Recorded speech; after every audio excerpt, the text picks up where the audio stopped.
The letter arrived on a Tuesday in the spring of 1865, and it nearly broke Lydia Yates in two, not because it carried news of death, but because it carried news of survival, and she had spent 3 years learning how not to hope. The envelope was yellowed at the corners and soft as old skin from being handled so many times in transit. The postmark was smeared beyond reading. Lydia stood at the edge of the porch of her family's homestead outside of Millhaven, Texas, a town so small it barely deserved the name, and she turned the letter over in her hands twice before she opened it. The prairie wind pulled at the loose strands of her dark hair and tugged at the hem of her calico dress, as though even the land itself was impatient to know what was written inside. The letter was not long. Monroe Carson had never been a man who used 10 words when 3 would serve, and 3 years of war had not changed that particular habit. He wrote that the fighting was done. He wrote that he was coming home. He wrote that he had kept the thing she gave him, though he supposed by now she had forgotten giving it. He wrote nothing more, and he signed it with his full name in the careful, even penmanship of a man who had learned his letters late and was proud of every single one. Lydia read the letter twice, and then she sat down on the porch step because her legs had simply decided they were finished holding her up. She had forgotten giving it to him, whatever it was. The plain truth, the embarrassing truth, was that she could not for the life of her remember what she might have given Monroe Carson before he rode off to join the Confederate Army in the spring of 1862. She had been 19 years old, and she had been crying, which had been humiliating enough without adding the burden of remembering clearly. He had been 22, and he had looked terribly handsome on his dark bay horse, and she had pressed something into his hand at the gate of her father's property, something small, something she had pulled from her own person in a moment of impulse, because words had failed her entirely. She stared at the prairie for a long while after that, watching a hawk ride a thermal above the distant tree line, and tried to reconstruct the memory from its scattered pieces. It had been April. Early April, when the bluebonnets were thick along the creek bed, and the air smelled like rain coming. Monroe had been wearing his everyday clothes because he did not yet have a uniform, and his horse, a gelding he called Ezra, had been loaded with a modest bedroll and a saddlebag of provisions. He had shaken her father's hand. He had touched the brim of his hat to her mother. And then he had come to Lydia last, because that was the kind of thing Monroe Carson always did. He saved the hardest conversation for when everyone else was done watching. She could recall his face. The particular dark brown of his eyes and the way they held a kind of patient steadiness that made a person feel like the most important thing in the room, or in the yard, or in the world, depending on where you happened to be standing. She could recall the set of his jaw, and the faint scar above his left eyebrow from a horse kick he had taken at 13, and the way his shoulders had been rigid with the effort of appearing easy. But the thing she had pressed into his hand, that specific thing, it drifted out of reach every time she stretched her memory toward it. Lydia folded the letter along its original creases and tucked it into her apron pocket. She rose from the porch step, straightened her spine, and went back inside to help her mother with supper, because life in Millhaven moved at its own pace regardless of what a person's heart happened to be doing. Monroe Carson had been gone for 3 years and 11 months. In that time, Lydia's father had died of a fever in the winter of 1863, leaving her mother and Lydia to manage the property with the help of their neighbor, old Hector Plum, who was 70 years old and principally useful for his knowledge of when to plant things and absolutely nothing else. In that time, Lydia had learned to mend fences and negotiate with the feed store owner in town, and keep the books on their modest cattle operation with a precision her father never quite managed. In that time, she had also learned to stop thinking about Monroe Carson in the active, ongoing way she once had, because hoping for a specific person was like carrying water in a cracked jar, exhausting and ultimately fruitless. She had been fond of him. She knew that much. She had been fond of him since she was 16 and he was 19, when he had pulled her out of the creek after her horse stumbled crossing it, and she had gone in up to her waist in freezing November water. He had not laughed. He had not said a single word, in fact, had just hauled her out by the arm and then given her his coat and walked beside her horse the whole mile back to her father's property to make sure she was stable. That was the kind of man Monroe Carson was. He acted first and spoke second if he spoke at all. But fond was a word you could live with. Fond was manageable. Fond did not keep you awake at night or make you misread a horse's disposition or cause you to burn the biscuits on a perfectly ordinary Wednesday morning. Love was the word she never let herself use while he was gone, because love was the cracked jar. Love was the thing that made the waiting unbearable, and Lydia was a practical woman with a homestead to run, and a mother to look after and no time for unbearable. She told her mother about the letter over supper. Her mother, Margaret Yates, was a compact and precise woman who had grown up in Virginia before marrying Lydia's father, and following him to Texas with the cheerful determination of someone who had decided the adventure was worth the discomfort. She listened to what Lydia told her, and then she set down her fork and looked at her daughter for a long moment. "Well," she said, "that is something." "Yes," Lydia agreed. "How do you feel about it?" Lydia considered the question with honest attention. "I don't entirely know," she said. Her mother picked her fork back up. "That seems about right," she said, and that was the end of the conversation, which was one of the things Lydia appreciated most about Margaret Yates. Monroe Carson arrived in Millhaven on a Thursday afternoon, 17 days after his letter, which meant he had written it from somewhere much closer than she had imagined, and had still taken 17 days to travel that distance, which told you something about the state of the roads after 4 years of war had been driven across them. Lydia was in the yard when he came up the track, which was not because she had been watching for him. She had not been watching for him. She had simply been doing what she always did at that hour, which was checking the fence line along the north pasture, and happened to give a clear view of the main road. She recognized Ezra before she recognized Monroe, which was both practical and somewhat embarrassing. Ezra was the same dark bay he had always been, moving with the same loose-jointed, energy-conserving walk, ears forward and alert. Showing his age a little in the careful way, he placed his feet on the rutted road. Monroe was thinner than she remembered, and he sat differently in the saddle, lower, somehow, more settled into it, like a man who had spent so much time on horseback that the relationship between himself and the animal had ceased to be conscious and become instead simply part of how he existed in the world. She stood at the fence and watched him come. He saw her when he was about 100 yards out, and she watched him straighten in the saddle slightly, which was the Monroe Carson equivalent of a very strong emotional reaction. He brought Ezra to a stop at the gate and looked at her across the fence post between them, and for a moment neither of them said anything, because 3 years and 11 months of silence had a weight to it that took some time to move through.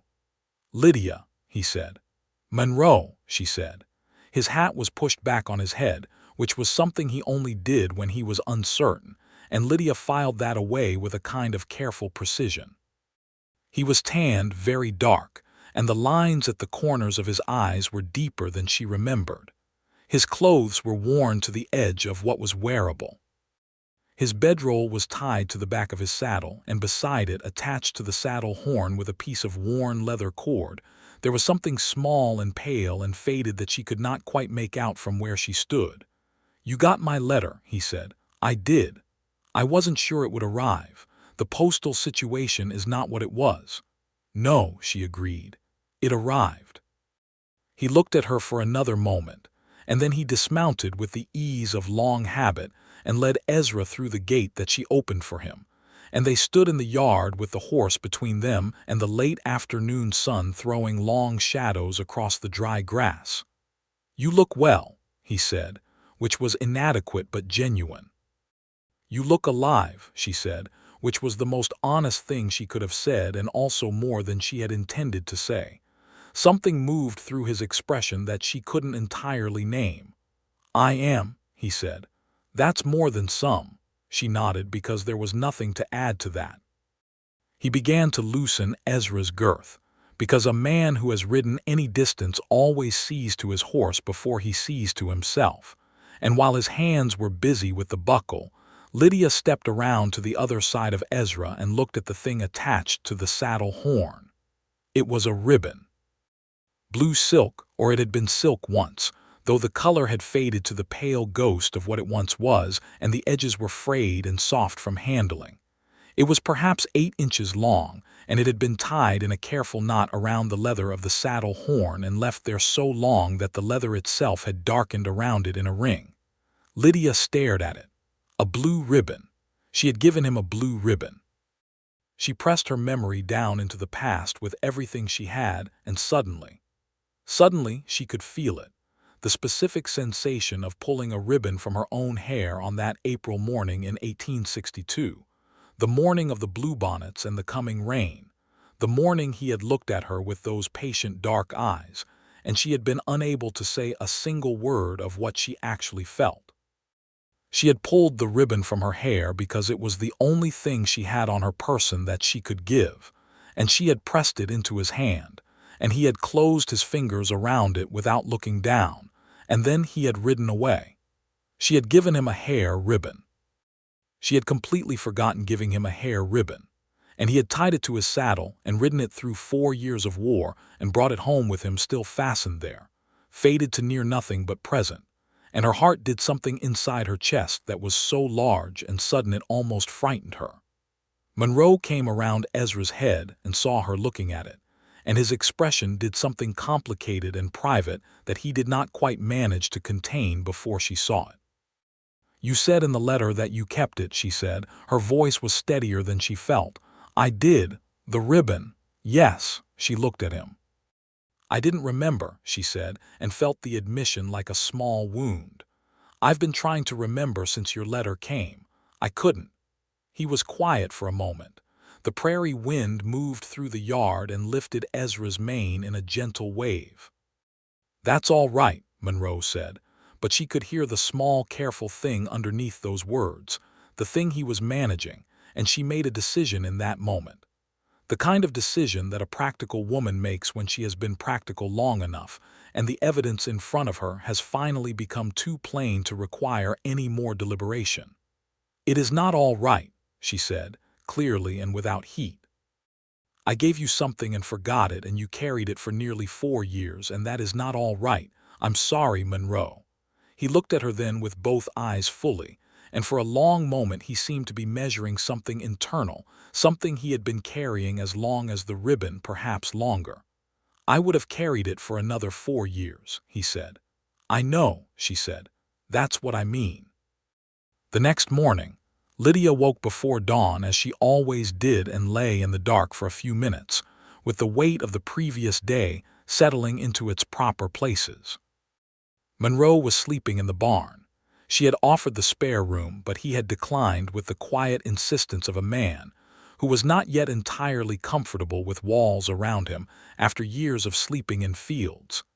And the knowledge that he was there, 100 feet across the yard, was strange and warm and deeply inconvenient in the way that only certain kinds of awareness could be. She rose, dressed, and went to the kitchen to start the fire for coffee. And when she stepped out onto the porch 20 minutes later with 2 cups in her hands, Monroe was already sitting on the bottom step, elbows on his knees, watching the horizon go pink with morning. He had washed and put on a clean shirt, she assumed from somewhere in his saddlebag, and he looked somewhat more like himself and somewhat less like a man who had been reduced to his essential elements and was now slowly being rebuilt. He turned when he heard the door and stood up, because he was the kind of man who stood when a woman came into a space, even if the space was an outdoor step in the early morning. She handed him a cup and sat down on the step beside him, which was easier than the chair in the corner, and also put her closer to him, which she permitted herself to notice but not to comment on. "How long are you planning to stay?" Asked because she needed to know, and asking directly had always been one of her few reliable virtues. Monroe wrapped both hands around his cup and looked at the horizon. "I don't have anywhere else to be," he said. "My parents' place is gone. The bank took it in '63. He said this without self-pity, as a simple recitation of fact, which somehow made it worse than if he had sounded aggrieved. "I still own the parcel of land my uncle left me on the east side of town, about 40 acres. There's a creek on it. I know the parcel," Lydia said. "The one with the cottonwoods. That's the one." She looked into her coffee cup. "What are you planning to do with it?" "Build something on it," he said. "I've got some money saved." He glanced at her sideways, and the morning light caught the lines of his face with a kind of unsparing honesty. "I'd like to stay in Millhaven if there's a reason to." The way he said it was careful and plain at the same time, and Lydia was not a woman who missed that kind of careful plainness. She understood exactly what he was and wasn't saying, and she understood that the question underneath the words was one he would not ask directly. Not yet, because Monroe Carson was the kind of man who believed that a person needed time, and he would give her all of it she required even if it cost him. She also understood that she had already had 3 years and 11 months of time, and that what she felt in her chest when she looked at him was not fondness, had probably never been only fondness, and that calling it by its wrong name had simply been her own particular method of carrying the cracked jar. "There's a reason," she said.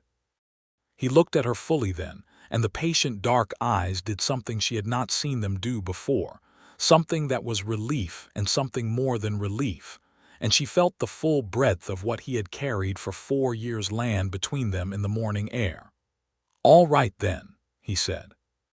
They sat together in the growing light and drank their coffee and watched the day come up over the Texas plain, and Lydia thought that this specific quiet was the kind of thing worth surviving a war for. It took Monroe 3 months to get the frame of a house up on the east parcel, working with Hector Plum's grudging assistance and the occasional help of the Holloway brothers from the next spread over, who were 16 and 18, and in possession of large quantities of energy and very little common sense, but were willing to learn. Lydia came over to the parcel most mornings, ostensibly to bring food and check on progress, but in fact because watching Monroe work was one of the more compelling ways she had yet discovered to spend a morning. He was not a man who wasted motion. Every action was deliberate and economical, whether he was setting a post or planing a board or calculating the angle of a roof beam by squinting at it from various distances. He thought carefully before he acted, and once he had decided on a course, he pursued it with an unhurried thoroughness that was simultaneously very quiet and very powerful. Lydia found herself learning things about him on those mornings that she had not known before, or had known only in outline. She had not known that he could draw a passable architectural plan with a piece of charcoal on a flat board. She had not known that he had opinions about window placement that were both numerous and strongly held. She had not known that he was patient with the Holloway boys in a way that was neither soft nor condescending, that he could correct a mistake with a sentence that taught without humiliating. She had not known that when he was deep in concentration, he talked to himself in a low murmur, planning the next step of the work, and that she found this habit unexpectedly endearing. She also found out things about the war, in the sideways way that people who have been through something difficult tend to tell it, not all at once, not in a straight line, but in pieces, offered carefully and without pressure, like a man handing over something fragile and trusting you to hold it without dropping it. He told her about Virginia in the winter, how the cold was different from Texas cold, heavier somehow, with a wet in it that got into your joints and stayed. He told her about the men he had served with, most of their names, and she listened carefully to each one and made them real in her mind. These men she would never meet. He told her about the moment the war ended, how it had felt less like victory than like a door finally closing on a room that had been on fire for too long. He told her once about the morning in the autumn of 1863 when his horse had been shot under him, and he had walked 6 miles to the nearest Confederate camp with 2 broken ribs and a gash above his ear, And he told it so quietly, and with so little drama that it was only afterward, lying awake, that the full weight of it arrived in Lydia's chest. She told him things, too, about her father's death and the difficulty of those first months running the property alone, about the negotiations with the feed store owner, a man named Garrett who had tried to overcharge her by 30%, until she produced her own ledger showing the market price and presented it to him without raising her voice, which had apparently been more effective than any amount of shouting would have been. About the winter of 1864, which had been brutal, and the cattle they had lost to it, and the particular silence of that season that had pressed down on the homestead like a hand. He listened to all of it with the same attentive stillness that he brought to everything, and when she finished, he would sometimes say something and sometimes just nod, and both responses meant the same thing, which was that he had heard her, actually heard her, in the way that a person who is listening with their whole self hears rather than simply with their ears. By the time the house frame was up, their mornings together had become so natural that it was difficult to remember a time when they hadn't existed. They had settled into a rhythm that felt both new and ancient, like finding a path through familiar country that you somehow hadn't known was there. The first time he took her hand, it was an accident, or at least it began as one. They were walking the perimeter of the property one evening in September, and the ground was uneven near the dry creek bed, and she stumbled over a root, and his hand shot out and caught her arm and then settled around her hand, and he did not let go afterward.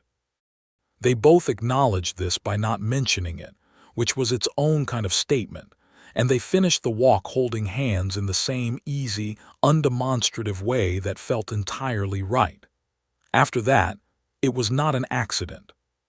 He kissed her for the first time on the 23rd of October, 1865, which was a Sunday, and she knew the exact date because she recorded it in the journal she kept in the way that a person records the things they want to be able to look back at clearly and not lose to the softening effect of memory. They had been standing at the edge of the creek. The Holloway boys had successfully redirected a portion of the water to fill a small holding tank for the property, a feat of amateur engineering that Monroe had overseen with admirable patience, and the late afternoon light was doing the thing it did in Texas in October, going deep and golden and vast, and Monroe had turned to say something and stopped partway through it, and she had looked up at him, and neither of them had moved for a moment that stretched. Then he kissed her, carefully and without haste, the way he did everything, and she felt every bit of the past 4 years of distance collapse into something that was not a gap at all, had perhaps never been a gap, was instead just time waiting for its proper moment. When they separated, he looked at her with an expression she had not seen on his face before, an expression that was open and unguarded in a way that all his customary quiet usually prevented. "I thought about this," he said. "The whole time I was gone. I thought about coming back to Millhaven and whether there would be someone." "There wasn't," she said. He exhaled slowly. "I would have understood," he said, and she believed him entirely, which was exactly why she stepped forward and kissed him again, because understanding something and surviving it are not the same thing, and she wanted him to know that understanding had never been required. The house was finished enough to be habitable by the end of November. Monroe had been sleeping in Lydia's barn for 5 months, which the town of Millhaven had decided opinions about, all of them delivered in the form of loaded remarks aimed at Margaret Yates during her Tuesday morning visits to the dry goods store. Margaret received each of these with the serene imperviousness of a woman who had made her peace with other people's opinions several decades ago and had no plans to revisit that decision. She reported the remarks to Lydia in the evenings as a matter of information rather than concern. Lydia listened, acknowledged the information, and kept her own counsel. She was 22 years old and had run a working property for 3 years, and she had opinions about who had earned the right to weigh in on her personal arrangements, and that number was very small. But she also understood that what she and Monroe were building had a shape to it, and that shape was moving toward something specific and intended, and that certain things had their proper order, and that order had meaning. Monroe proposed to her on a Wednesday morning in December, which was so perfectly in keeping with his character that she almost laughed. Not a grand gesture, not a staged moment. He simply arrived on the porch with his hat in his hands and asked her to marry him with the direct and unadorned sincerity of a man who has considered his words carefully and decided they do not require ornamentation.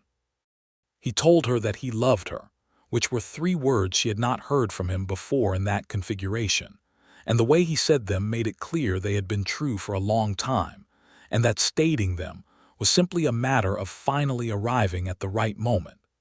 She said yes before he had finished asking, which made him blink once in a rapid, involuntary way that was the closest Monroe Carson ever came to being visibly startled.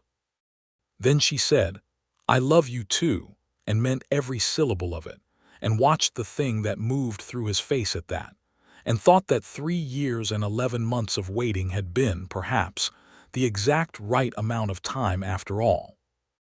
They were married in January of 1866 in the small white church on the main street of Millhaven, in a ceremony that was brief and practical and deeply felt. Lydia wore her mother's dress, taken in and let out in various places to account for the differences in their figures, and a ribbon in her hair blue silk, new, chosen deliberately. She saw Monroe notice it when she came down the aisle, saw the brief widening of his eyes and the small, controlled compression of his mouth that meant he felt something strongly, and she held the satisfaction of that quietly in her chest like a warm coal.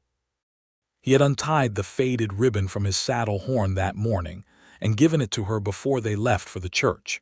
He had not said anything with it, just held it out in his open palm. She had taken it and pressed it between both of her hands and understood that it was being returned not as a dismissal, but as a kind of completed circle. It had served its purpose, which was to carry her with him through something impossible, and now she was here in person and it could rest.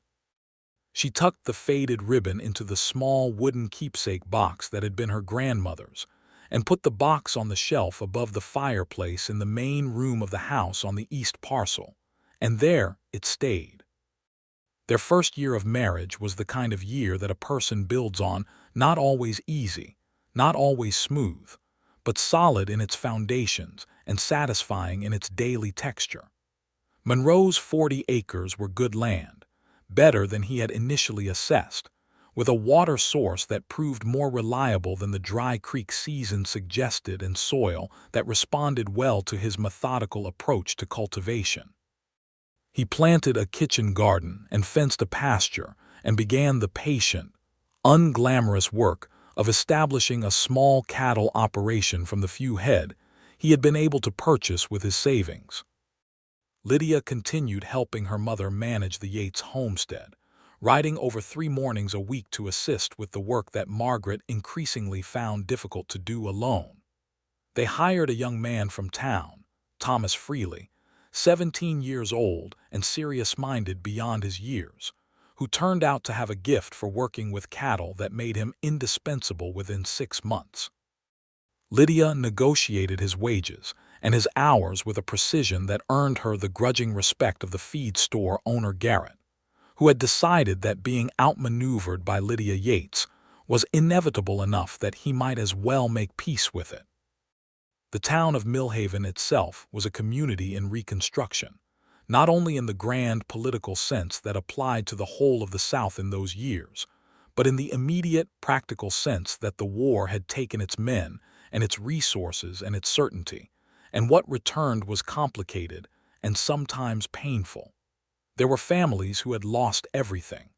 There were families whose losses were the kind that could not be repaid by any economic recovery. Lydia was aware of the injustices that moved through Millhaven streets alongside everything else. The way that freedom, newly and nominally granted, was not the same as equality or safety. The way that certain cruelties were practiced so routinely that they had become nearly invisible to those who didn't bear them. She was not a woman who looked away from things she could see clearly, even when looking was uncomfortable, and she said so to Monroe one evening in a conversation that went on until the fire was down to coals. Monroe listened, as he always did, with his whole attention. He said that he had seen things during the war that had rearranged what he thought he understood about what one human being was capable of doing to another, and not only in the direction of violence.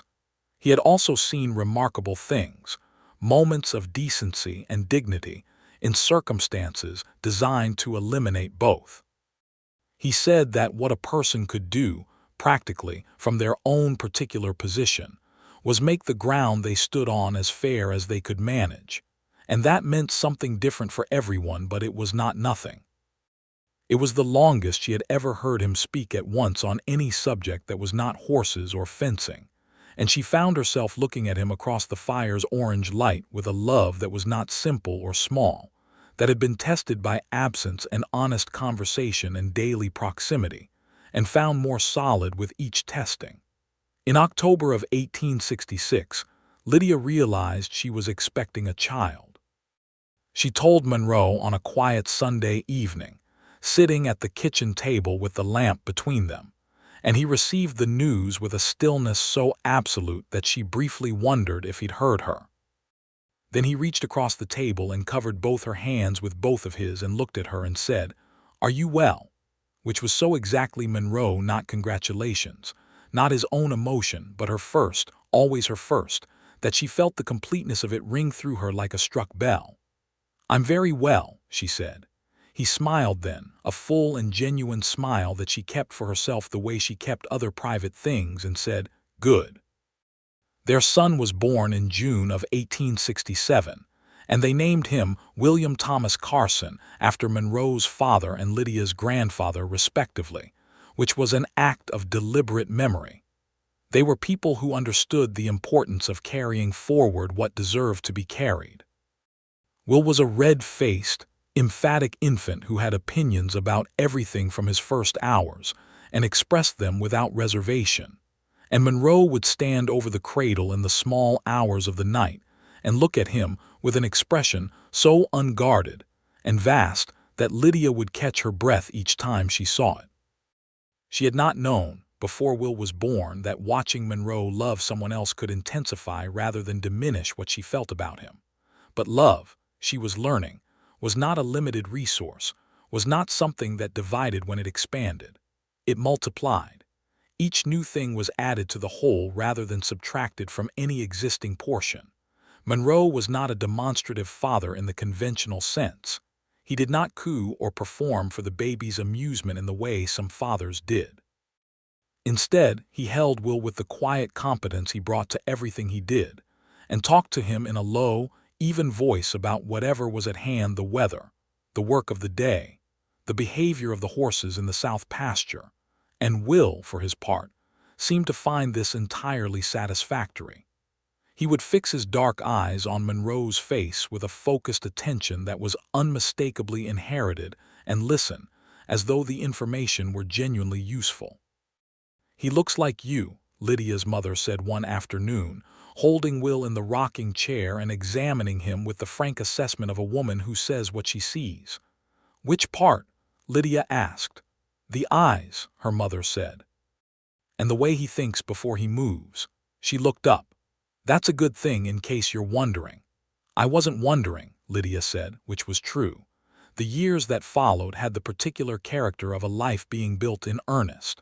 Monroe's cattle operation grew steadily, the product of careful management and a refusal to overextend that set him apart from some of his neighbors, who reached for more than their land or their capital could support and paid the price in hard seasons. He had a talent for assessing risk that had been sharpened by the war, having seen what happened when things went badly in ways beyond a person's control. He had developed a strong instinct for the variables that were within control, and an iron discipline about working only within those. The Yates homestead was formally consolidated with the Carson property in 1869, after Margaret Yates decided that she was 70 years old and had earned the right to no longer pretend she could run a cattle operation.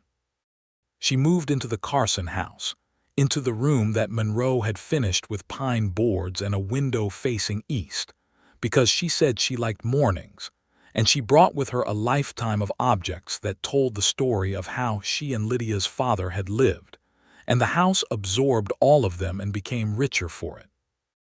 Thomas Freely, who had grown into a capable and reliable young man of 20 by that point, stayed on to run the consolidated operation with Monroe, and proved to be as good a judge of land and livestock as he was honest, which was saying something considerable. Monroe paid him a fair wage and treated him with the same steady respect he brought to every professional relationship, and Thomas stayed for years beyond what anyone had initially expected, because a working situation built on fairness and decency turned out to be one that people wanted to stay in.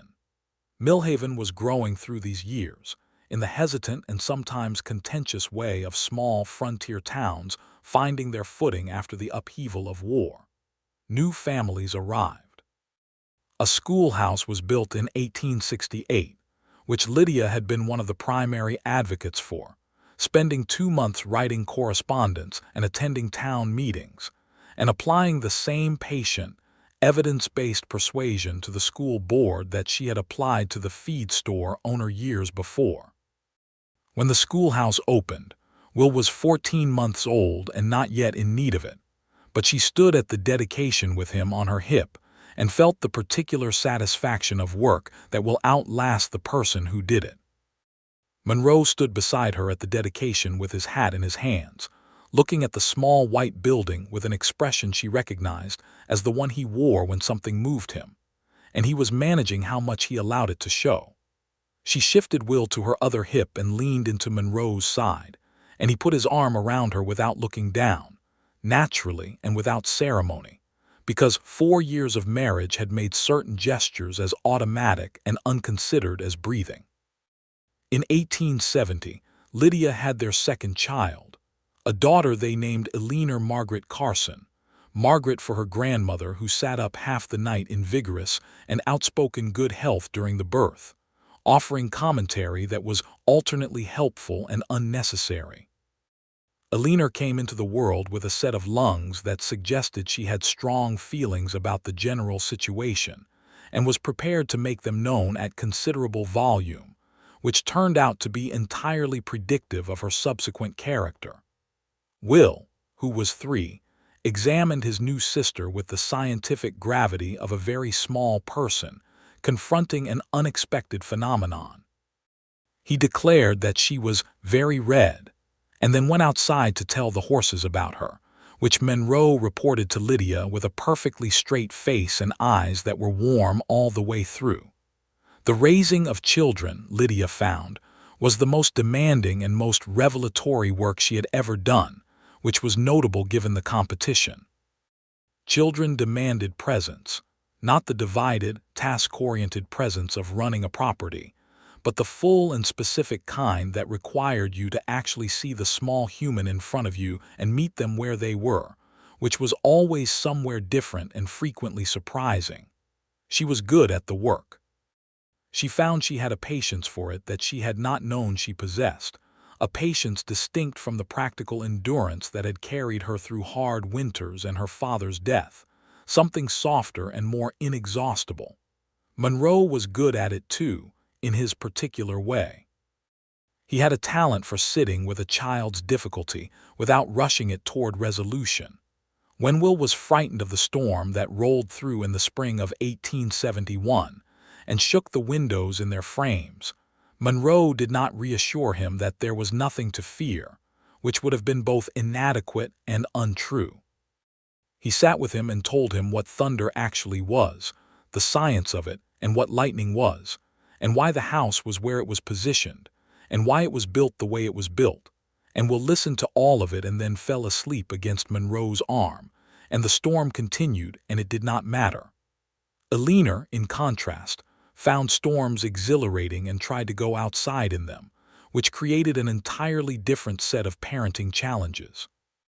In the spring of 1872, something happened that pulled at the fabric of their life, in a way that Lydia had not anticipated.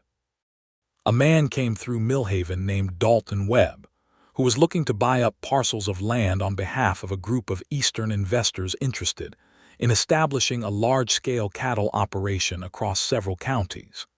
He was smooth and well-dressed in the Eastern style, and had the easy manner of someone who had learned to make each individual. He spoke to feel that their particular interests were his primary concern. He came to the Carson property on a Tuesday morning and made Monroe an offer for the full parcel, the original 40 acres and the consolidated Yates land combined, which was a substantial offer, more money than Monroe had seen in one number at one time. Lydia was in the room for this conversation, which Dalton Webb had not expected and adapted to with the visible effort of a man who considered himself adaptable. Monroe listened to the full presentation without interrupting, and then asked 3 very specific and very precise questions about the terms, the timeline, and the nature of the investment group. And Dalton Webb's answers to all 3 had the quality of answers that were technically true and comprehensively misleading. And Lydia watched Monroe identify each gap with the quiet attention of a man who has learned to watch for the thing that isn't said. When Webb was finished, Monroe thanked him for his time and told him that the property was not for sale. He said it with the same even courtesy he would have used to decline a second cup of coffee, and Webb left, and Monroe sat at the kitchen table for a few minutes in silence. "He'll make the same offer to the Holloways and the Plum estate," Lydia said. "Yes," Monroe said, "and possibly to Thomas about his 20 acres south of the creek." "I'll talk to Thomas this afternoon," Monroe said. He talked to the Holloway brothers as well, who were now 25 and 27 and running their own operation, and to the widow Plum, who had inherited old Hector's land when he died the previous winter. He did not tell any of them what to do. He simply laid out what he had observed and what questions he thought were worth asking before any decision was made. 3 of the 4 decided not to sell. The 4th, the widow Plum, sold her parcel because the offer was sufficient to allow her to move to San Antonio to live with her daughter, which was what she had wanted for 2 years, and Monroe helped her understand the paperwork before she signed it, because understanding what you're agreeing to is the foundation of any fair transaction. Dalton Webb moved on from Millhaven without the consolidation he had come for, and the land stayed in the hands of the people who had built on it. And Lydia thought that this was the kind of outcome that looked like nothing dramatic from the outside, but was in fact a thing of considerable consequence. The summer of 1873 was hot even by Texas standards, the kind of heat that bleaches the color out of everything by noon and makes the air above the road shimmer with false water. Monroe drove additional posts on the north pasture fence that summer, replacing timber that had rotted over the winter, and came home in the evenings with his shirt dark with sweat and his face creased from squinting in the sun, and Lydia would have the water ready for him, and they would sit on the porch after the children were in bed and watch the bats emerge in the cooling dark. These porch evenings were one of her favorite things. The quality of the quiet between them had deepened over the years into something that did not require filling. That was itself a form of communication. She knew what his silences meant, and he knew hers, and between those 2 knowledges there was a vocabulary available to them that had no words in it at all. "Do you remember," she said one evening in August, when the heat had finally broken enough to breathe, "the night you came back from the war?" "I remember every part of it," he said. "You were so thin." "I was," he agreed, "and the ribbon was still on your saddle." He looked at her. "You went around to look at it." "I did," she said. "I recognized it before I remembered what it was." "Does that make sense?" "It makes a kind of sense," he said. She looked at the dark prairie, at the stars coming up over the low hills to the east. "I have thought many times about what would have happened if you hadn't kept it," she said.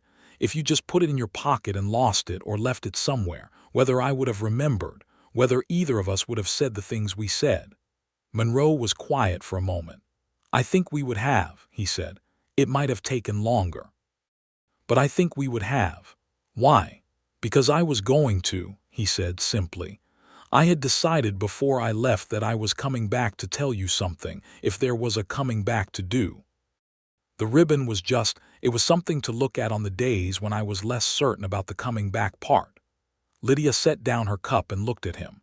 He was looking at the stars, his profile familiar and dear, and carrying all the years she had known him in the easy way it had set itself into his face. "How many of those days were there?" she asked. "More than I told you about," he said honestly. She moved her chair closer to his until they were side by side, and he put his arm around her and she rested against him, and the bats moved in their erratic, purposeful arcs against the darkening sky, and she thought about what it meant to carry something through years of impossibility just because it was something to look at on the hard days. She thought about what that cost and what it said about the person doing it. She also thought, with a quiet and private gratitude, that she had spent 3 years running a homestead and keeping her grief about her father and her fear about Monroe in separate tidy compartments, and that the compartments had done their job, and that she was glad beyond the reach of words that the lids were off them now, and the contents finally free to simply exist. "I love you," she said. "I know," he said, and then after a beat, "I love you too, Lydia." And she felt each syllable of her name in his voice like a separate, careful note. Eleanor started school in 1875, the fall she turned 5, marching up the steps of the schoolhouse with a confidence that made her teacher, a young woman from Ohio named Miss Ruth Adler, blink once and then smile as though she understood exactly what the next year held in store. Will was 8 by then, and already one of the better readers in his class, which Monroe had encouraged quietly and without making it into a competition, by the simple method of reading himself in the evenings and we'll see that it was a thing adults did for pleasure. The schoolhouse that Lydia had helped to establish was by 1875 a genuine center of the community, serving not just the children of the primary families, but also a growing number of students from the less established households that had moved into the county in the decade since the war.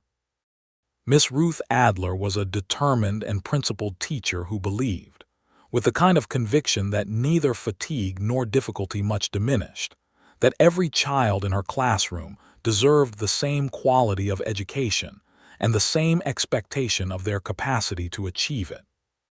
Lydia admired her unreservedly and made sure the school board understood that Miss Adler's salary was a matter she would take an active interest in, which resulted in a salary that was still inadequate but less inadequate than it would otherwise have been.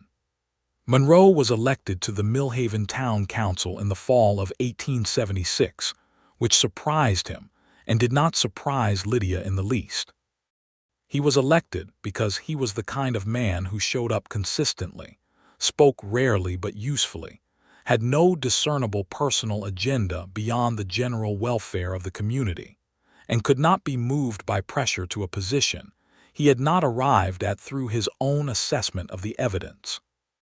These qualities were rarer in elected figures than they ought to have been, and the people of Millhaven, who were as capable of recognizing them as anyone, elected him by a solid margin.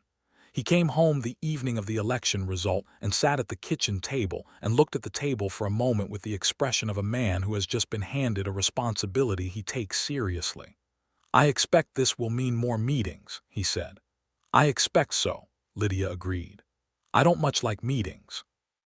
"I know you'll be very good at them anyway." He looked at her. "What makes you say that?" "Because you listen more than you talk," she said. "Which is the thing meetings need most and have least?" He accepted this assessment with a nod and got up to wash for supper, and that was the entirety of the domestic ceremony around what was, objectively speaking, a significant event. In the years that Monroe served on the council, it turned out to be 12 years, because once people understand that you are doing a thing well, they are reluctant to let you stop. Lydia became his most consistent and most honest advisor, which was not a role that either of them had named or formalized, but that had simply evolved naturally from who they were to each other. She would listen to him describe a problem, ask 2 or 3 questions that clarified the parts he hadn't fully articulated yet, and then offer an opinion that was direct and without ambiguity. He would consider it, sometimes agree, sometimes disagree, sometimes arrive at a third position that incorporated elements of both, and they would talk it through until the position was solid. It was one of the great pleasures of her life, this talking through, not because she always prevailed or always needed to, but because there was a quality of genuine encounter in it, 2 minds meeting a problem with full honesty and full respect, that she had come to understand was rare and precious. Will was 13 when he told his parents he wanted to learn to work with horses in a more formal way. Not just the practical management of the animals on the property, which he already did competently, but the deeper work of training, of understanding the way a horse thought, and developing a relationship with that thinking that allowed you to work with it rather than simply impose on it. Monroe had recognized this interest forming for a year before Will named it, and had already been quietly making inquiries about who in the county did this work best. The answer turned out to be a man named Santiago Reyes, who ran a small remuda operation 20 miles north of Millhaven and had a reputation for producing horses of exceptional temperament and responsiveness. Santiago was in his 50s, unhurried and observant, and he agreed to take Will on as an informal student on Saturdays, which suited Will perfectly and meant that every Friday night he was nearly vibrating with anticipation in the way of a 13-year-old who has found the thing they are meant to do. Monroe drove Will to Santiago's place the first few Saturdays and then stepped back, because his son was 13 and needed, at 13, to begin finding his own way in increments rather than to always have his father present. This restraint cost Monroe more than Will knew, but Lydia knew, and on those Saturday mornings she would bring Monroe his coffee, and they would drink it together in the quiet house with Alina reading at the table, and there was something in those mornings that was both peaceful and full of feeling. Alina, for her part, developed passionate interests in books and arithmetic, and an absolute certainty that she was going to leave Millhaven one day, which she announced at the dinner table when she was 10 with the casual confidence of someone reporting a fact she assumed everyone already knew. Monroe received this announcement with the equanimity he brought to most things. "Where will you go?" he asked. "I haven't decided yet," Alina said. "Somewhere with a university. I want to study medicine." Lydia looked across the table at Monroe and Monroe looked back at her, and something passed between them that was not worry exactly and not surprise exactly, and was perhaps just the specific recognition of a parent seeing their child clearly for the first time in all their dimensions and understanding that those dimensions were going to take the child far. "All right," Monroe said. "That's it," Alina said. "All right." "Was there more you needed?" he asked. Alina considered. "Most fathers would say that's not appropriate for a young woman," she said. "I'm aware of what most fathers would say," Monroe said. "You'll need to work harder at your mathematics. I'll ask Miss Adler about additional reading." Alina stared at him for a moment and then looked at her mother, and Lydia saw in her daughter's face the particular expression of a person who has been prepared to fight for something and found that no fight was required, which is an adjustment that takes a moment. "Thank you," Alina said, with a genuine simplicity that was touching precisely because it was unusual from her. "No need," Monroe said, and returned to his supper. The seasons moved through the late 1870s, with the texture of a life that was full and purposeful and rooted. The Carson property expanded twice more in modest increments, purchased carefully and within their means, and the cattle operation that Monroe and Thomas freely ran together had become one of the more reliable small operations in the county, known for the quality of its stock and the fairness of its dealings. Thomas had married a woman named Clara in 1875, and they had 3 children of their own, and the 2 families were woven together by years of work and honest friendship in the way that only happens when both parties have decided, over many opportunities to decide otherwise, that they trust each other. Lydia's mother, Margaret, died in the winter of 1879, having lived in the Carson house for a decade, and having been an actively opinionated presence in the family's life for every day of that time. She died in her bed in the east room with the morning window, on a clear, cold January morning, having been unwell for 3 weeks, and having spent those 3 weeks issuing instructions, receiving visitors, and reviewing her opinions on a variety of subjects to ensure they were properly recorded. She died with Lydia holding her hand and Monroe sitting in the chair by the window, and the last coherent thing she said was addressed to Monroe, which had surprised Lydia at the time. She said, "You were worth waiting for." Monroe's jaw tightened once in the way it did when something hit him hard.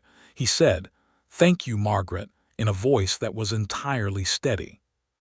Lydia buried her mother in the small cemetery on the hill east of town, beside the stone they had put there for her father 16 years earlier, and she wept at the graveside with her face uncovered in the winter wind, because she was not a woman who hid her grief where it belonged, and Monroe stood beside her with his hand on her back, steady and present and warm. She thought that cold afternoon that grief and love were made of the same material, that the capacity for one was inseparable from the capacity for the other, and that a life without the weight of either would be a very light and very empty thing. The 1880s arrived and brought changes both broad and local. The railroad came to a town 10 miles east of Millhaven, which altered the economics of the cattle business in ways that rewarded adaptability and punished rigidity. Monroe adapted, as he adapted to most things, by thinking clearly about what had actually changed versus what only appeared to have changed and responding to the former without reacting to the latter. The Carson operation shifted its sale patterns and maintained its profitability, and 2 of their competitors who had made larger bets on the old routes spent the years of adjustment in financial difficulty. Will was 16 in 1880 and had been working with Santiago Reyes for 3 years, and the results were evident. He had a quality with horses that was simply his own, something he had not inherited from either parent but had grown in himself through the patient repetition of Saturdays, and the gift of a teacher who knew when to instruct and when to step back.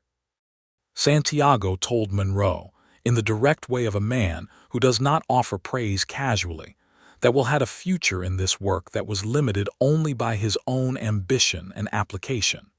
Monroe reported this to Lydia that evening, and she thought she saw his eyes brighten in the way they only did when something moved him deeply.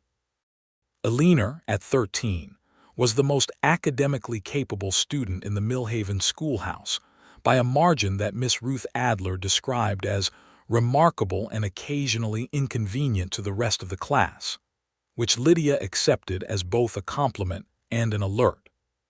She began writing to the normal school in Austin about the possibility of Eleanor attending when she was old enough, and the correspondence she received back was encouraging. The summer of 1882 brought a drought that was hard on the whole county. The creek on the Carson property dropped to a trickle in July, and by August had stopped entirely in its upper portion, and Monroe and Thomas spent those weeks in the hot, unglamorous work of managing water allocation across the herd, and making the difficult decisions about which animals could be carried through, and which needed to be sold ahead of schedule. Monroe lost sleep over it in the particular way he lost sleep over things, not visible agitation, but a stillness in the bed at 2 in the morning that Lydia could feel by its texture. She would bring him water at 2 in the morning and sit with him, not saying much, just being present in the darkness of the room, and eventually he would sleep, and she would lie awake beside him for a while before she slept too, and she found this companionship in difficulty as sustaining in its way as companionship in good times. Perhaps more so. The easy seasons were pleasant, but the hard ones were where you discovered what a thing was actually built of. The drought broke in September with a rain that lasted 4 days and flooded the creek bed back to capacity. Monroe stood on the porch and watched the water come down in sheets across the pasture and said nothing for a long time, and then said, "That'll do," with the expressive economy of a man for whom "that'll do" contains multitudes. Lydia stood beside him and watched the rain, and felt the relief of it not only for the land but for him, and loved him in that moment with the particular love of a woman who has watched a man carry something heavy, and then watched him put it down. Will turned 18 in 1882 and announced, with his father's characteristic deliberateness, that he was going to work with Santiago Reyes full-time, and had been offered a partnership share in the Remuda operation in exchange for a modest investment and a commitment of his labor. He asked his parents not for their permission, but for their opinion, which was the distinction of an adult requesting counsel rather than a child seeking approval, and Monroe noticed the distinction and answered him accordingly. He said that he thought the opportunity was sound, and that Santiago was the right kind of man to be in partnership with, and that the investment amount was reasonable for what was being offered, and that if Will had examined the arrangement from the angle of what could go wrong and was still comfortable, then he thought Will should proceed. He also said that they would provide the investment capital as a loan at no interest, which Will accepted with the same unglamorous directness he had inherited from his father. Lydia said that she was proud of him, which she was, and meant it without qualification. Will moved to Santiago's operation in the autumn of 1882, 20 miles north, and rode back to Millhaven on the first Sunday of every month with regularity, and those Sundays became one of the things the Carson family built its weeks around in the way that families build their rhythms around the things that matter. Eleanor left for the normal school in Austin in 1885, at 17, with a trunk packed by her mother and a letter of introduction written by Monroe in his careful, even penmanship, and she stood at the wagon with a composure that only slipped once briefly, when she hugged her father. Lydia watched Monroe hold his daughter with both arms and understood that composure in both of them was a shared language. She hugged Eleanor herself for a long time and told her that she was going to do extraordinary things, and Eleanor said, "I know," which was both entirely honest and entirely like her daughter, and Lydia laughed through the tears that she did not bother to hide. The house was quieter after Eleanor left. It had the quality of a space that has recently held more life than it currently does, not empty but changed, an adjustment rather than a loss. Monroe and Lydia moved through the adjustment with the ease of two people who have been, in their deepest selves, always good company for each other. The evenings on the porch returned to being two-person evenings, which they had been once before and took up again naturally. There was a period in 1886 when Monroe's health was briefly in question. He had a persistent chest ailment through February and March that lasted longer than it should have, and for 6 weeks Lydia moved through her days with a careful calm that was the disciplined, adult version of the fear she had felt as a young woman waiting for letters from the war. She sat with him in the evenings and managed the practical work of the property with Thomas, and she did not allow herself to catalog the possibilities of what could be wrong, because that kind of inventory served no one and accomplished nothing. He recovered, as the doctor said he would, with rest and the specific tonic that Dr. Harlan prescribed with the confidence of a man whose confidence was well-founded, and by April was back to his full strength. He mentioned once during the worst of it in the 4 in the morning quiet when honesty came most easily, that he was not afraid of what might happen but that he found himself angry about it because there was still work he wanted to do and time he wanted. "I need more time," he said, not asking, just stating. "You'll have it," she said, which she could not promise but believed. He looked at her in the lamplight. "You always sound like you know," he said. "I know what I believe," she said. "I believe you have more time. I believe we have more time." His hand found hers in the dark. "All right," he said. "I'll take that." He recovered, and they had more time, and she was right. Will married in 1887, a young woman named Anna Reyes, who was Santiago's daughter and 20 years old, and possessed of a serenity and a quiet observational humor that complemented Will's inherited seriousness in a way that suggested they had recognized something in each other early and decided on it with characteristic efficiency. The wedding was at the Ray's property, an outdoor ceremony in the October afternoon, and Monroe danced with the bride because it was expected, and with Lydia because it was what he wanted. And Lydia danced with Monroe in the long grass with the stars coming up above them, and thought that she had never been happier in any particular moment than she was in this one.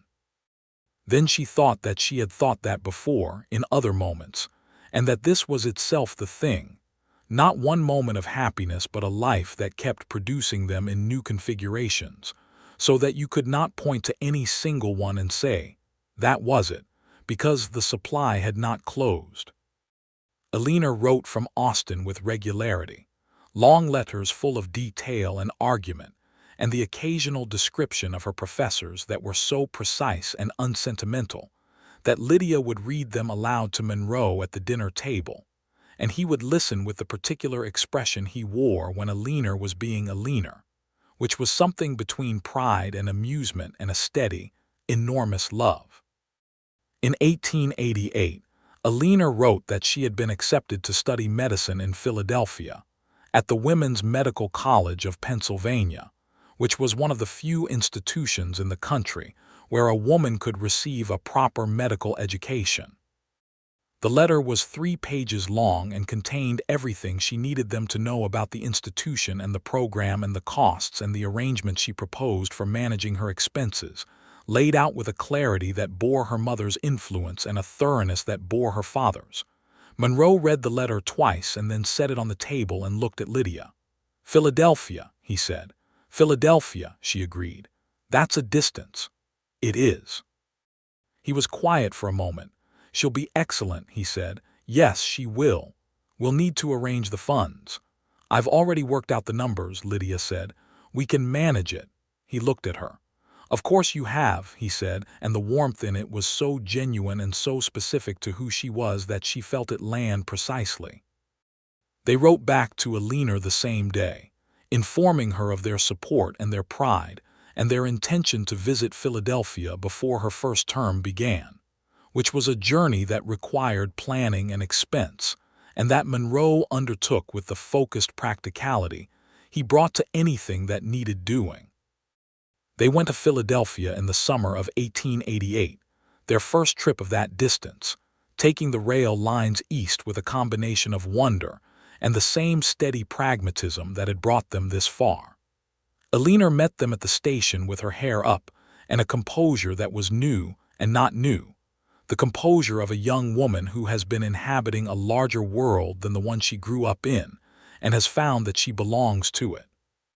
She showed them the college and the city, and at one point, during an evening walk along a wide boulevard, she said to Monroe, "I know this is far. I know you won't see me often." "You're doing what you're meant to do," Monroe said. "That's worth any distance." Alina looked at him for a moment, and then she put her arm through his and walked beside him in the Philadelphia evening and said nothing more, because some things were complete without more words.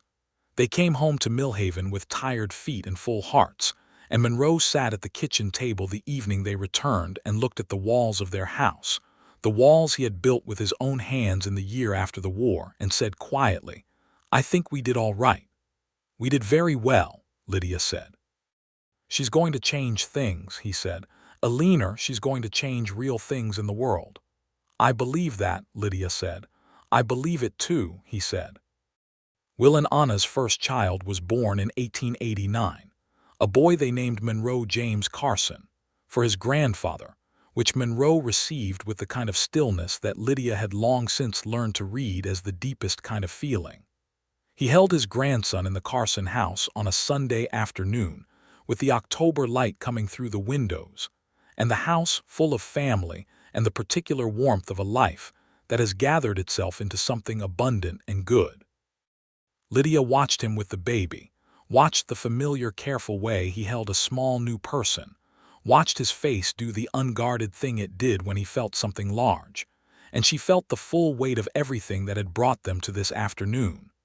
The ribbon, the war, the letter, the years of distance, the creek bed in October when he kissed her, the wedding in the white church, the children, the drought, the hard mornings and the good ones. The porch evenings and the 4 in the morning honesty, and every single day of the life they had built together on this Texas plain. And she felt it not as a weight but as a gift, an impossible and complete gift. She crossed the room and stood beside him, and he looked up, and the dark eyes were the same as they had always been, patient and steady and entirely present, carrying all the years she knew and the years before that she didn't.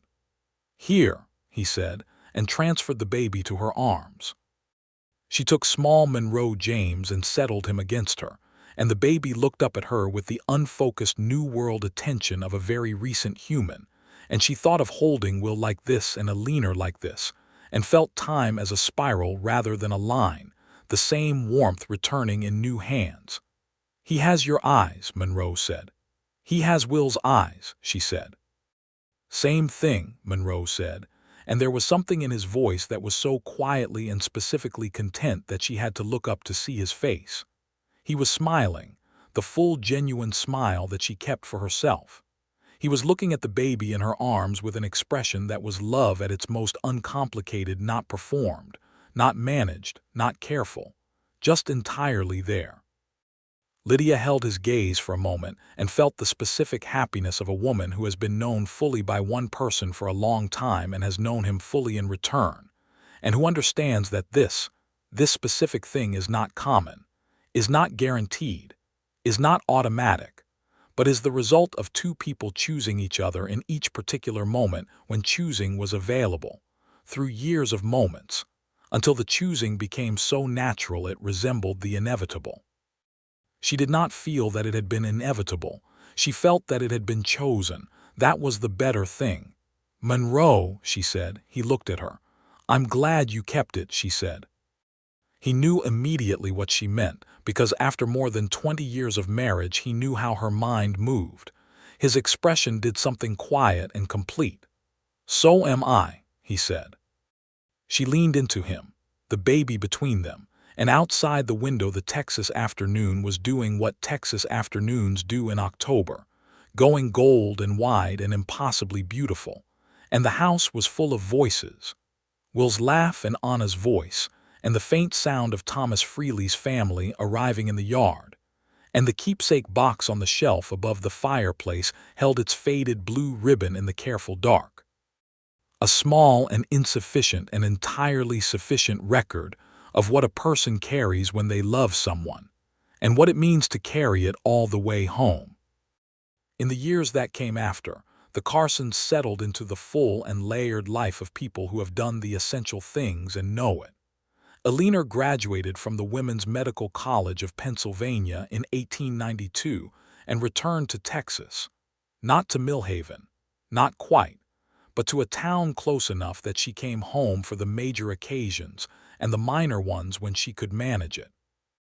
She established a small medical practice and ran it with the focused competence that had characterized everything she had ever undertaken. And Monroe read each of her letters at the kitchen table with his reading spectacles, and his coffee, and the quiet expression of a man who is satisfied with what he has made. Will's Remuda operation grew into a genuine regional enterprise, the product of 15 years of patient and skilled work, and he and Anna had 3 more children after Monroe James. A daughter they called Sophia, after Anna's grandmother, and twin boys named Thomas and Henry, for no reason more complicated than that the names suited them. The Sunday visits continued, expanded to include all these new people, and the Carson table on Sundays became the kind of gathering that accumulated its own history, its own jokes and references and shared language, the particular richness of a family that has chosen to remain connected. Monroe served his last term on the town council in 1888 and stepped back with the same unfussy efficiency with which he had entered, and spent the years after with the cattle operation and his horses and the long evenings on the porch. He remained the kind of man people came to when they needed someone to think clearly about something, which meant that in practical terms his retirement from the council changed very little about how he spent his time and energy. Lydia kept the books on the property until Thomas's eldest daughter, Marable Freely, was old enough to be trained for it, and then trained her with the same patient precision she had always brought to teaching anyone anything. She continued to be an active presence in the Millhaven schoolhouse, even as the original structure was replaced by a larger building in 1884, and Miss Ruth Adler was succeeded by a series of subsequent teachers, whom Lydia evaluated with a directness that the school board had learned to take seriously. She also continued to be Monroe's most consistent counsel, which was the role she had never needed anyone to appoint her to and had never asked to be relieved of. The conversations at the kitchen table that had begun in the early years of their marriage continued through the decades with the same quality of genuine encounter, two people thinking together towards something real. They disagreed, sometimes sharply, and they both considered this evidence of health rather than conflict, because a person who never disagreed with you was either not thinking or not honest, and neither of those was a companion worth having. There was a morning in the autumn of 1893 when Monroe found her on the porch at first light, wrapped in a blanket, watching the sunrise over the east fields. He had woken to find her gone from bed and come out to find her without hurrying, because he knew her well enough to know the difference between absence that required urgency and absence that required company. He sat down beside her without speaking, and she handed him half the blanket, which he accepted, and they watched the sky go from dark to gray to the first thin gold, and the land emerge from shadow the way it did every morning as though for the first time. "I was thinking about the day you came home," she said. "From the war." "Yes." He waited. "I was thinking about how I didn't remember the ribbon," she said, "and I've been wondering for 30 years what that means about me. Whether it says something not good." He turned to look at her. The morning light was on her face, which was 49 years old and still the face he had ridden into Millhaven to see after 4 years of carrying something small and blue through conditions designed to eliminate everything non-essential. "It says you were 19 years old," he said, "and frightened and saying goodbye without knowing how to say goodbye. People don't make memories the same way in those moments. The feeling was there. The feeling is what matters." "You remembered it," she said. "I needed to," he said. "It was different for me." She looked at him. "Why did you keep it?" she asked, not for the first time, but the answer was always worth hearing. He thought about it in his honest way, not rushing. "The first days it was just something from home," he said, "something real. After a while I thought of it as a question, one I was going to come back and ask." "What was the question?" His mouth curved. "Whether there was a reason," he said, which were the words he had used on their first morning together over coffee, and she felt the circle of it close warm around the memory. "There was a reason," she said, as she had said then. "Yes," he said. "There was." She leaned against his shoulder and felt the familiar solid warmth of him and the blanket around them both, and the morning coming up in gold and rose across the Texas plain. She thought about the girl she had been at 19, crying and inarticulate at the gate, pulling a ribbon from her hair because words had failed her. She thought about the inadequacy of it and the absolute sufficiency of it. She thought that the most important things she had ever communicated had almost always been communicated imperfectly, and that this had not in the end diminished them at all. "I love you," she said, into the morning. "I love you, Lydia," he said, into the morning. The sun came fully up over the hills, and the shadow pulled back across the grass, and the cattle moved in the near pasture in the gradual, purposeful way of animals beginning their day.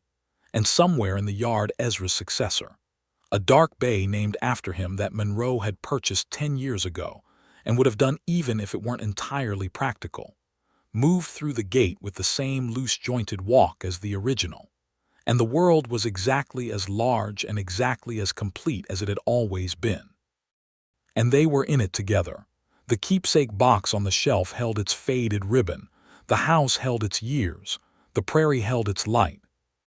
And Lydia Yates Carson, who had once forgotten the small things she gave to the man she loved, and had spent 30 years understanding why it didn't matter and why it did, sat on her porch in the morning of her life and felt, from the bottom of herself to the full height of every good thing she had ever built or loved or known, entirely, unreservedly, and permanently home.